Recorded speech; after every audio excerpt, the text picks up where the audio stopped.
viewers, welcome to TAMIL360 TV. நம்ம குளிக்கிறதுக்கு பயன்படுத்துற பக்கெட்ல இருந்து மற்ற எல்லா பிளாஸ்டிக் பொருளையுமே எப்பவுமே நம்ம வந்து தண்ணி பிடிச்சு வைக்கிறதுனால எந்த மாதிரி பொருளா இருந்தாலும் வெள்ளை வெள்ளையா உப்பு கரை படிஞ்சிருக்கும். இந்த உப்பு கரையை நம்ம கண்டுக்காம விட்டுட்டோம் அப்படினா நாளடைவுல அழுக்கு அதிகமா படிஞ்சு பக்கெட் உடையாமலேயே நம்ம தூக்கி போடுற நிலைமை வந்துரும். இன்னைக்கு 10 பைசா கூட செலவில்லாம எந்த கெமிக்கலுமே மிக்ஸ் பண்ணாம நம்ம வீட்டில் தேவையில்லாத ஒரே ஒரு பொருளை வச்சு ஒரு 5 நிமிஷத்தில் இந்த பக்கெட்டை நம்ம புதுசு போல் மாற்றிடலாம். அதைத்தான் இந்த வீடியோவில் நம்ம பார்க்க போகிறோம். ரொம்ப நாளாக நம்ம யூஸ் பண்ணிட்டு இருக்கிற பக்கெட்டில் பார்த்திங்கன்னா இந்த மாதிரி உப்பு கரை படிஞ்சு கொஞ்சம் கொஞ்சமாக பிளாஸ்டிக்கோடு ஒட்டிக்கும். இதை எவ்வளவு தான் நீங்கள் சோப்பு போட்டு தேய்ச்சாலும் கண்டிப்பாக சுத்தமாகாது. ஒரு சிலர் ஆசிட் மாதிரி நிறையா கெமிக்கல் பொருட்கள் எல்லாம் கூட யூஸ் பண்ணி சுத்தம் செய்கிறாங்க. ஆனால் அது நம்ம ஸ்கின்னுக்கு நல்லதில்லை. நம்ம கையில் ஒரு சில இடத்துல புண்ணு வரவும் வாய்ப்பு இருக்குது. அதே மாதிரி ஒரு சில கெமிக்கல்ஸை வச்சு இந்த உப்பு கரையை நம்ம வந்து எடுக்கணும்னு நினச்சோம்னா அந்த கெமிக்கல்ஸ்லேருந்து வர்ற நெடி இந்த மாதிரி இருமல் தும்மல் இதெல்லாம் வந்துடும். அதே மாதிரி இந்த கெமிக்கல்ஸை நம்ம கையில் டைரெக்டாக வந்துட்டு யூஸ் பண்ணோம் அப்படின்னா கையிலெல்லாம் வந்துட்டு நல்லா கொப்பளம் போட்டுரும், இல்லைன்னா புண்ணாயிரும்.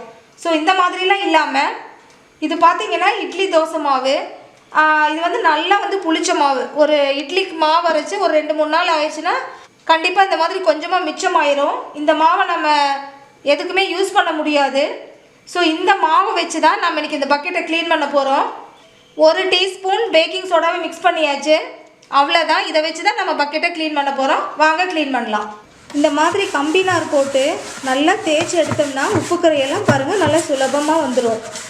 எந்தெந்த இடத்துல உப்பு கரை கொஞ்சம் அதிகமாக இருக்குதோ அந்த இடமெல்லாம் நல்லா அழுத்தி தேய்ங்க, பக்கெட் நல்லா பளிச்சுன்னு ஆயிரும்.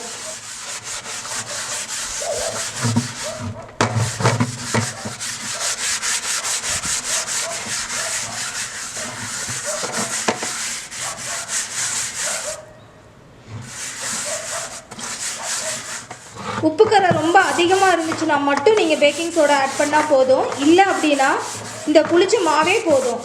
இது வந்து பிளாஸ்டிக்கு மட்டும் இல்லை, உப்பு கரை எங்கே இருந்தாலுமே புளிச்ச மாவும் பேக்கிங் சோடாவும் கண்டிப்பாக ஒர்க் ஆகும். இன்கேஸ் உங்களுக்கு புளிச்ச மாவு அதிகமாக வீட்டில் மிஞ்சி போச்சு அப்படின்னா இந்த மாதிரி 1 கப் புளிச்ச மாவுக்கு ஒரு 5 லிட்டர் தண்ணி கலந்து அந்த மாவை ஒரு 1 மணி நேரம் ஊற வச்சுருங்க. அதுக்கப்புறம் அந்த தண்ணியை மட்டும் வடிச்சிட்டு வீட்டில் வளர்கிற பூச்செடி காய்கறி செடிகளுக்கெல்லாம் நீங்கள் ஊற்றலாம், மேலேயும் தெளித்து விடலாம். இந்த மாதிரி பண்ணோம்னா பூக்காத செடி கூட நல்லா பூத்து குலுங்கும். ஏன்னா இந்த புளிச்ச மாவில் உருவாகிற ஒரு நுண்ணுயிரி தான் இந்த எதிர்வினையை நம்மளுக்கு நன்மையை கொடுக்குது. வீணான பொருள் தானே அப்படின்னு சொல்லி இனி புளிச்ச மாவை தூக்கி எறியாமல் இந்த மாதிரி யூஸ்ஃபுல்லாக நம்மளும் செய்யலாம்.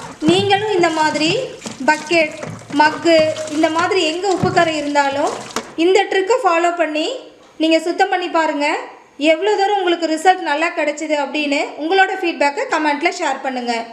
இந்த வீடியோ உங்களுக்கு யூஸ்ஃபுல்லாக இருந்ததுன்னு நினச்சிங்கன்னா நீங்கள் விரும்புகிற ஒருத்தருக்கு இந்த வீடியோவை வாட்ஸ்அப்பில் ஷேர் பண்ணுங்கள்.